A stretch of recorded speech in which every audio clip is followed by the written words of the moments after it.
Salut à tous et bienvenue pour cet essai de la nouvelle frontale de chez Olight, la H16 Wave. Olight avait déjà sorti une Wave qui s'appelait la H15S Wave que je possède et qui avait ses défauts et ses qualités. Donc là, il nous propose un peu une nouvelle mouture sur la base de ce principe, qui est donc un principe main libre. Au moyen d'un capteur infrarouge, vous pouvez allumer et éteindre la lampe sans y toucher. Simplement en passant la main dessus, devant, pardon. Donc, je vais vous montrer la H15. La H15S, c'était ça. À noter qu'il y avait un bandeau supplémentaire au-dessus de la tête. Et donc on avait une tête rotative avec un bouton sur le dessus, un diffuseur qui pouvait se soulever, comme ceci. Et puis on avait de part et d'autre des capteurs et des capteurs infrarouges. Et puis on avait un pack batterie. Voilà, qu'il fallait allumer avant l'utilisation et qui pouvait se recharger en sortant la batterie par micro USB. Qu'est-ce que fait la H16 de plus? En fait, c'est vraiment une remise au goût du jour de cette lampe-là. Donc, je vais vous montrer ça tout de suite. Donc, dans la boîte, on a la lampe, hein, évidemment. Et puis, on a un câble micro USB, ainsi qu'une notice, comme d'habitude, qui nous explique un peu le fonctionnement donc, de cette lampe. Bon, la notice n'est pas évidente à sortir. Voilà. Donc la notice, elle nous dit quoi? Que cette lampe délivre 500 lumens sur le mode fort, mais après une temporisation de 5 minutes, on descend à 350 lumens. Alors dans la vraie vie, entre 500 et 350, vous verrez peu la différence. Par contre, au niveau chaleur, ça permet de maintenir une chaleur raisonnable et puis d'économiser la batterie aussi, puisqu'on arrive à 2 heures d'autonomie sur 350 lumens, ce qui est confortable. Alors ce que ça veut dire surtout, c'est que lorsque vous utilisez cette lampe, vous n'avez pas à vous soucier de est-ce que j'ai assez d'autonomie, etc.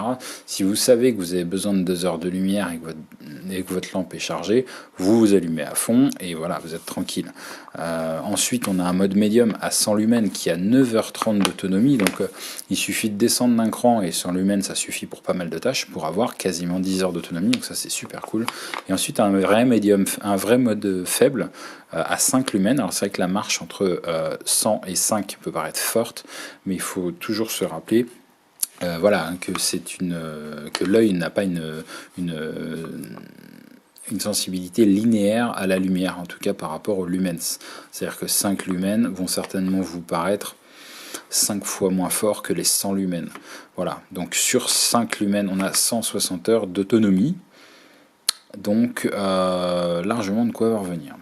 Cette lampe, elle est équipée de la nouvelle génération de LED de chez CR2E, que j'affectionne peu. Je le dis déjà depuis quelques vidéos, mais je n'aime pas trop cette LED. C'est une LED XPG3, qui est la descendante de la XPG2, et qui a tendance à provoquer des artefacts dans les faisceaux de lampes, qu'ils soient collimatés par optique ou par réflecteur. Mais s'agissant d'une LED qui est quand même très efficiente en matière de consommation, de ratio du moins de lumière sur la consommation, c'est évident que les constructeurs se sont jetés dessus et c'est bien normal. Donc la XPG3 ici en blanc froid, et il y en a évidemment 2 exemplaires puisqu'on a 2 optiques. Ces 2 optiques qui sont sur la face de la lampe. Donc on a une optique qu'on reconnaît, cette optique-là, c'est exactement l'optique de la S1 Mini et qui ressemble énormément à toute la série S. Voilà, si je reprends ma S2, on est vraiment sur les mêmes types d'optiques qui ont été donc ajustées à la LED XPG3. Et puis à droite, on a une optique qui fait penser à la H1 Nova notamment. La H1 Nova, elle a ça, la H2R aussi. Les dernières lampes frontales de chez Olight utilisent cette optique qui a donc des facettes en forme d'hexagone. et donc qui permet de diffuser un peu plus la lumière. Donc ces deux optiques sont utilisées conjointement pour avoir d'un côté une bonne portée, de l'autre côté une bonne diffusion pour le travail de proximité. Voilà pour la tête. Donc la tête, elle pivote également. Et à l'arrière, on retrouve un radiateur en aluminium. Et puis sur le devant, là, le bouton bleu qui permet de commander cette lampe. Ensuite, on a un câble silicone qui court le long du bandeau de tête. Donc le bandeau qui est assez classique, hein. Il y a deux clips pour tenir, voilà, ici et là, pour tenir ce câble. Ensuite, on a une partie spiralée qui permet l'élasticité, pour bien entendu suivre l'élasticité du bandeau. Et puis à l'arrière, on retrouve une batterie siglée Olight qui est en plastique injecté. Hein. Donc c'est une batterie lithium polymère qui fait 2000 mAh et qui est la même que sur la HS2, qui a donc un bouton bleu ici qui permet de checker l'état de la batterie. Ici, je suis à 100%, hein, 4 LED sur 4. Ici, un petit flap en caoutchouc qui cache donc un port micro USB qui permet donc la recharge de la lampe, du moins de la batterie. Et puis ici, les trois petits trous, en fait, c'est parce qu'on a un petit buzzer qui nous indique quand la batterie est faible. Elle va se mettre à biper.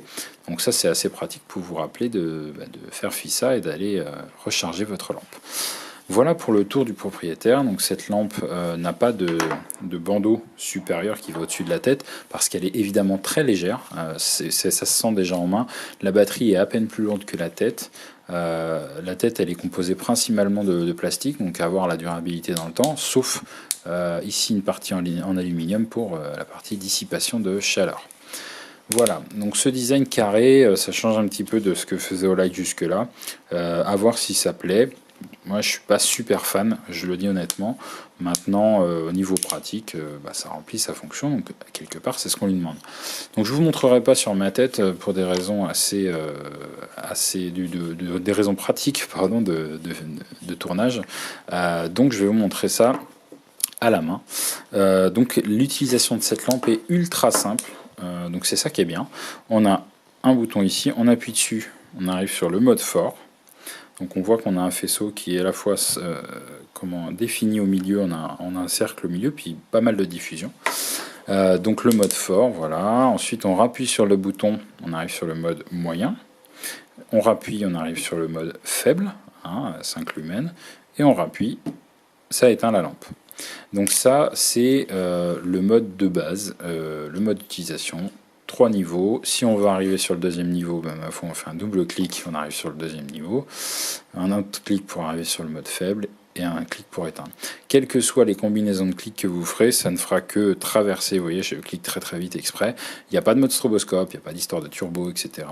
On a simplement 3 modes, fort, faible, fort, moyen, faible, éteint. Voilà, fort, moyen, faible, éteint. Et c'est tout. Le mode qui va différer, c'est l'utilisation de l'appui long. Donc je vais me mettre en faible pour vous montrer. Si je fais un appui long sur le bouton, tac, mes LED ont clignoté 1/10 de seconde et le bouton s'est illuminé en bleu. Donc vous le voyez, il est illuminé en bleu. Ça veut dire que si je passe ma main devant, hop, la lampe s'éteint. Donc il faut passer la main assez près. Vous voyez là, je suis à 10 cm, hop, ça marche, à peine 10 cm. Si je me mets un peu plus, là ça marche pas.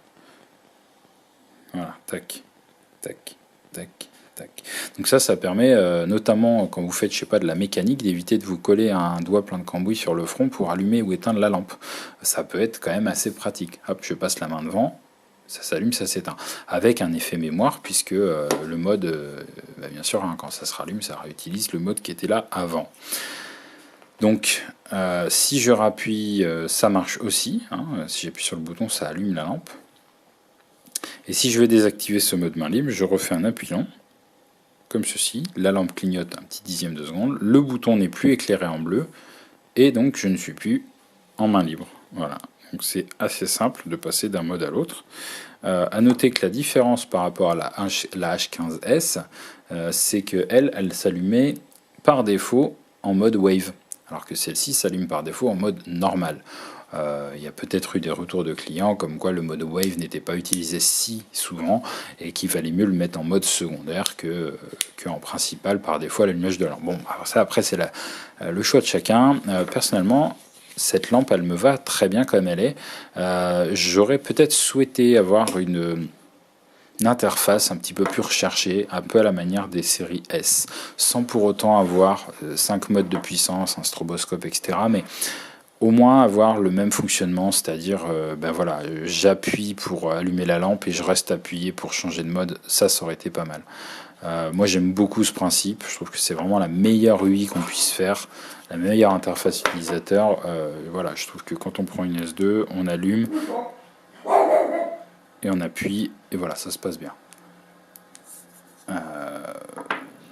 Sur cette lampe là, bon, c'est un peu plus léger. On a une UI qui est ultra simple, mais qui en même temps se vendra très très bien parce que justement elle est simple. Donc on va aller faire un petit tour dehors pour vous montrer en conditions réelles la puissance de cette lampe. Voilà, donc on se retrouve à nouveau dehors pour la fin de ce test de la H16 Wave. Donc j'ai la lampe sur la tête, la caméra dans la main, et donc je vous allume la lampe pour vous montrer un petit peu l'utilisation en extérieur. Voilà, donc on a mon petit loulou là-bas qui est parti se promener. Donc là je suis en mode élevé, donc on va pouvoir utiliser cette lampe pour voir relativement loin. Bon, très honnêtement, ça va faire face à toutes les situations que vous pourrez rencontrer, même en vélo, même en courant. Vous avez largement assez de lumière pour les activités extérieures, même avec une portée quand même suffisante. Ensuite, on a le mode médium. Voilà, on redescend. Donc là, on va dire que c'est un mode un peu économie d'énergie, tout en gardant une puissance largement utilisable. Donc là on passe de 2 heures d'autonomie à 9h30. Donc 9h30 de lumière comme ça, ma foi, quand vous êtes en camping, vous couvrez la semaine, sans problème. Pour aller vous laver les dents, pour aller aux toilettes, pour aller chercher du bois, faire du feu. Je pense qu'on a largement assez d'autonomie. Et puis si vous aviez vraiment besoin d'avoir beaucoup d'autonomie, ou par exemple pour lire dans la toile de tente sans gêner le voisin, et ben avec ces 5 lumens, on a largement assez pour lire. Puisque là, vous voyez que c'est quand même assez clair. Et là, on se retrouve avec, je sais plus, c'est 190 heures, je crois, d'autonomie. Donc, c'est vraiment énorme, quoi. Donc, en mode survie, pour reprendre un terme à la mode, eh ben, on a largement assez. À la limite, même pour se promener de nuit, en faisant attention, évidemment, on va pas pouvoir courir ou faire du vélo, mais pour faire de la marche tranquille, on y voit suffisamment. Et puis, pour lire une carte, c'est largement suffisant aussi. Voilà, donc c'est tout pour ce test en grandeur nature. Donc c'est la fin de ce test de la H16 Wave. Donc vous pouvez retrouver évidemment le produit sur la page Amazon dédiée, donc vous retrouvez le lien dans la description. N'hésitez pas à partager la vidéo, à me donner votre avis également, y compris sur les traductions de notices, je le rappelle, les traductions de notices en français, c'est moi qui me les coltine depuis à peu près 1 an. Donc s'il y a des fautes de frappe, s'il y a des coquilles, s'il y a des mauvaises traductions, n'hésitez pas à me faire un retour, je suis toujours preneur. Voilà, ça c'était pour la petite parenthèse. En tous les cas, cette lampe donc retrouvable sur Amazon et également sur All-Light-World pour avoir toutes les spécifications. Et n'hésitez pas également à vous abonner à la chaîne. Voilà, salut à tous.